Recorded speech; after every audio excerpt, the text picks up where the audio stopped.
We'll start episode 2 where we left off last time. Most of the way up the steepest hill behind camp, anticipating what might be on the other side. Found ourselves a bit of a spur to go up. Not a lot of spur, just a bit. Looks like 2 good bulls and 3 nannies and a young bull in front of us here. Right over the snowshoe, we'll get the fellas in position and see if we can get a shot at these quick. They look like they're retrievable. Great stuff. After all this climbing, we're finally in a position.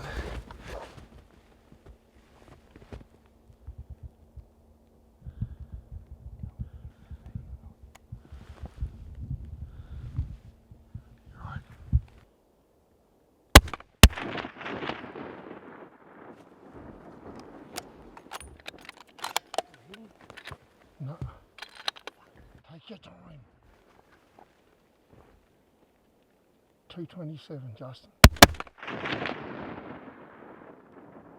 Yours is hard hit. JP. Both are down. Both are down. You really hit your follow again if you have to, JP. I don't know which one I'm shooting. You'll hit the one on the left. He's going down the hill hard. Yeah, yours is going down. Mine's up in the air. Mine's up on the snow. Do you want to shoot that nanny, Clark? Yep, shoot the nanny. Mine's dead. He's on his back. Good shooting for us.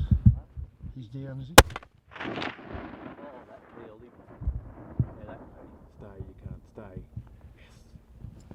Mine's down here. You got keep eyes on him, Juster. Just keep eyes. Because I can't see him, so you keep your eyes on him and tell us where he is. Oh, mine or yours? Yours. Yeah, I can see him. I know where mine is. I know mine is now. Yours stopped? He's stopped, he's down, he's good. Yeah, yours, no, yours going to kick, he's going to go again. Fuck, Jesus, he's a tough. First shot, he was angling away a lot. He was nearly front on. He didn't look so in the binoculars, but in the scope. So I didn't get the best shot on him, but I think the follow-up shots were really good. They take a bit of getting down. Good stuff, both of you. See him there with his legs facing uphill? Oh, yeah. See him there with his legs are uphill. Oh. Yep. Yeah, he's got a massive blood loss. I tell you, he's... At least he's recoverable. Yeah, He's recoverable. Straight down those tracks, straight onto the snow. He's not even on a rock ledge. You have to be careful just not to over there. Thank you, sir. Oh, Take it a while. Oh, take it off. We've climbed Mount Everest. We did. I looked up here yesterday and just thought, I don't reckon you could get up there. Well, We did. we're here. We're shooting straight across over here. We've just pulled 2 great bulls. There's a blood trail like you would not believe going down that hill. Yep, and as Josh James would say, behold the awesomeness. Behold the awesomeness. Good on you, Josh. More awesomeness. Well done, Josh. 227. If you can notice, I'm standing to 227. 227. 300 Win Mag. 168 grain burgers. Yep. They didn't drop flop, but they stayed. Mate, we've put some effort into getting these rounds right. You wouldn't believe the crap that's gone on trying to get these rounds right. And then the other day, the guy sent them to me, sent the wrong box. And that was a week to go. I've got the wrong projectiles and I'm out of projectiles to load. And we just Justin came out on the Saturday morning before we came and just said, that's it, we're not doing this shit. We're going to sit down here with this thing. And we shot and shot. Awesome right now. Oh man, that thing. 11:44. Awesome. Oh, you got to We've got to get I've there. lost my watch. We've got to get there and get out of here. I lost my. I think when we were hooking all the stuff out to get my find where my thing was there before. I put my bag of trail mix on the snow. Oh, it's 11:44 and there's no trail mix. Hey, a little tip for this country: when you come here, make sure you got a bloody ice axe, because this has been our best friend some of these the last few days. Yeah. Man, the ice axe is just helps with the buttock clenching. No, you couldn't come out here without an ice axe. Not this stuff. That's it. Well, we got that far, and we thought it wasn't going to be that difficult to get up the next level and recover Justin's and JW's Tahr. But it didn't turn out that way at all. I left the lads down low. I put a rope on my belt. I got stripped down fairly light so that I could climb. Got my ice pick and my crampons on and started to go up that rock chute. But once I got about halfway up, I knew I was in trouble. the amount of water that was running down the rocks, as soon as I touch it, it would run down my sleeves. It was running down from my hips, down through the top of my belt, over my gaiters into my boots. And it was just so slippery. There was ice on all the rocks. And I got up to a ledge, quite a way up, about 40, 50 feet, and I realised that I was in a pretty bad situation. It's times like that that you've got to pull yourself up and think about it and say, righto, get yourself steadied, because it was one of the most dangerous positions I've ever been in. The rocks were just covered in ice and there was nowhere you could get a grip. I could see Justin's bull only 20 metres away, and I knew that if I tried to go across that face, I'd probably end up dead down the bottom of the gully, probably fall 100 feet. And the guys didn't even film it because they were worried that I was going to fall. There was nowhere I could tie the rope off on. There was nowhere I could get good hand grips or get my feet gripped in. So I had to try and come back down the chute. And what happened next was something that was just a whole new experience for me, because I just snap froze. I got down to them, I couldn't talk, I couldn't feel my hands, I couldn't feel my feet. All I wanted to do was lie down in the snow, and as a start of hypothermia coming on. And luckily they kept me going, and after I warmed up a little bit, we got up this big snow chute and over the top back towards camp. I started to thaw out a little bit, but it was touch and go. It was one of those situations where as soon as I got wet, I was on the way out. It was not good at all. Rightio, here we are. We're just heading back out. It's snowing on us again. We come down off a big saddle up there. We've been way up and over that one. Two good bulls today, but they're still over there, so that might be a job for a chopper recovery, we think. We just want to all go home safe here, so that's it. And oh, look at this. That's the lake just behind us there.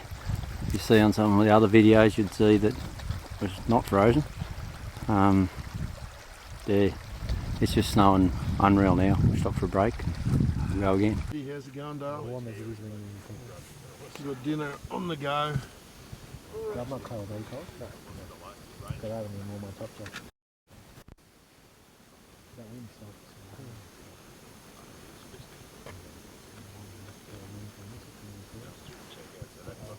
Give it another hour and then fix it. 2 minutes from dinner.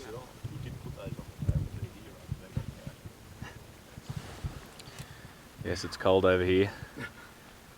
Waiting for dinner. Be terrible when winter gets here. It's a real lesson. There's a few things that we really learned on this trip here. You need good mates. Yeah, need good mates. We've got a great team, great teamwork here to get where we are. It hasn't been easy because the bulls have been really high and the snow is just, you know, up to our waist by the time we get up there. So it's tough, but you've got to stay dry. And you know, we've shown here that sometimes you can't stay dry. You know, you end up with a bull in a waterfall, or you know, you're trying to get up a rock face that's just pouring water on top of you. It's pretty hard. So next time I'll be bringing a way to dry out some gear. We'll work on that together as a team and get a system where we can dry our boots out at least. But that's what it's all about. It's experiencing this stuff, and I mean, here we are not, I wouldn't say hardcore hunters. We're good keen hunters. We've hunted all our lives. We're not out there chasing that, you know, 14 or 15 inch bull. If it comes along, that's fantastic. We're in here to experience, you know, some of the greatest country on earth, and that's what we've done. And yeah, let's work out how to come back someday, and probably we'll come back and it's going to be 27 degrees and no snow. We'll have all this funky snow gear and snowshoes and be no snow. Yeah, it's awesome, good stuff. So we've called in the chopper. Hopefully they can get us out tomorrow, and with a bit of luck we might be able to get in there to where those two bulls are on that impossible slope and get them out. We've shot these two good bulls on this other side, and they've slid down onto a rock that's just covered with about an inch or 2 inches of snow. It's so greasy that the snow doesn't even stick on it, and yeah, I just, yeah, must be losing my nerve. I didn't want to go across there. Yeah, It wouldn't have really hurt too much. I think it's that last 6 inches that really hurt you if you fall the first couple of 100 feet. Yeah. Watching that bull coming down that hill, didn't look like it was doing much good to him. No, I didn't want to replicate his fall over that hill. I reckon he proved cages. Yeah. Good stuff. Well, we hunted up over that saddle there a couple of days ago, and we're looking at those big snowy tops, and we're commenting whether you'd be able to get across that big top up there. And there we were. What, 24 hours later, I'm lying down on top of it, taking my shot at my first bull Tahr. That was an incredible experience, eh? Just to get to see it like this. This is like being in a blast freezer. But we've got in here and we've stayed together. It worked.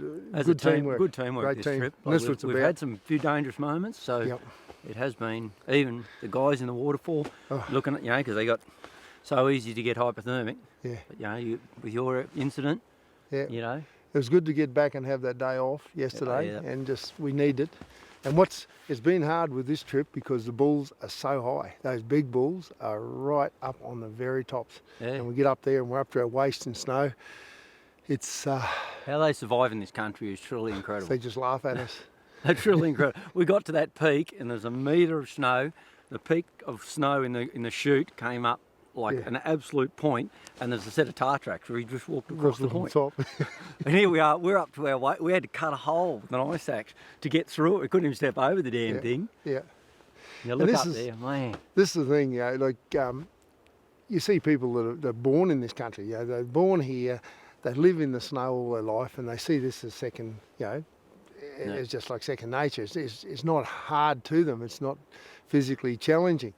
And for us as Aussie boys to come over here and get involved in this, it's some people might laugh and say, look at those soft Aussies, but I know from experience the number of times I've brought people from around the world to 45-degree days up at say Charters Towers and have them melt into the sand. It's a different type of thing where that in our heat back home, you can die of thirst in a matter of a few hours. It's extreme. Here though, the other side, you get wet and you can be dead of hypothermia. Yeah, it's just minutes. It's the other flip of the coin. It's the flip of the coin, we've come from exactly right. I've seen people go down with dehydration terribly. We've had guys who've owned property in Western Queensland. We've had people who've had to rush to hospital and get them put on drips. Yeah. And all this because they don't know how to handle that sort of heat. That's the great thing about the Kiwis over here. The Kiwis, we rib each other all the time. Yeah. They give us heaps and we give them heaps, but we've got to have full respect for this. It's magnificent country. It's fantastic to hunt. Like I said, every hunter should try and do it at least once in their life. Come over here, respect the country, respect the game animal, respect the people that live here, turn a few dollars, bring some dollars back into this great country here, make it all go round for their tourism. It's something that's a resource. And leave it as you find it. Leave only footsteps. Only your footsteps. Take everything out with you. Keep it. It's such a great place, you've got to be pretty honoured to step into it. Yeah, well, that's what I feel. Yeah. We stepped out of the chopper a couple of days ago into a foot of snow, and it hasn't changed much, but just now looking up at those big tops, just look at that and think, holy white man, look at that. Look at that. We were up there. We're up there. We had a metre of snow, and goodness knows what's up the top there. Yeah. Some of those places we walked over, you go there and you go tap, tap, nothing. And then you look at it and you realise that you're in between two big rocks, and there's a hole there that you don't know how deep it is. You touch the snow and it just falls down the... We found a couple yesterday. We backtracked over some country we went the first day, and our footprints were there from the first day, and you look there, just where we went past, and there's a big chasm, Gone ski. But that's, you quickly learn to look for any depressions. If there's no little bits of tussock, you start to get pretty wary pretty quick. So we got to, it's been fantastic learning from fellows, for me, learning from fellows like Shane and Gareth here. Yeah, they've been wonderful. Awesome Kiwi bushmen, and I got them over there and took them out on the chittle. The other, like I said, the flip side, and they took fantastic chittle deer with us back home, and let's see if we can get them to British Columbia and get something over there too, and down on the Samba. The Samba trip would be good with those guys. There's more to come. More to come. We just got to keep getting a bit of time to hunt and hopefully get some good footage and inspire other people to do the same thing. Our footage isn't the greatest. It's not Hollywood, but it's pretty fair real. dinkum. It's real. Real. We're here. It's everyday people over here doing it on a shoestring budget, and yeah, experiencing some of the greatest country on earth. It certainly made for some good conversations around the tent. I would say around the fire, but we don't have one. But about what clothing you need. Yeah. That's been a good learning curve. Imagine the people back home when they see this footage. Some of the rallies and that they're just going to say we're mad. They're going to lock us up. They probably will. My sister for sure. She's going to freak out when she sees this. But anyway, It's good stuff. It's been a great adventure. Yep. And we're all coming out safe with all our fingers and toes, and that's a really I think that's the part. main thing. They're talking about the weather changing, and I think it will. So we might have to just get out now while we can, and we'll go for a hunt up a little valley or something for a day. yeah, let's go for a walk Go around. have a walk around, have a look, Yeah. dry ourselves out. Yeah. It's been good. Been Great really stuff. good. Yeah, we've just here standing here waiting for the chopper now, and bit of a chatter going on amongst us, and we're looking up here, and there's a big bull. Big fella is coming out on the top up there, and he's just standing on a rock looking down at us, and he's got this big mane fluffing away in the air. I can't think of a much better way actually to finish the trip, really. We've come into their country and he's still looking down on us going, well, this is my country. Yeah, over there yesterday actually, as soon as we got to the edge, there was little swarms of crap.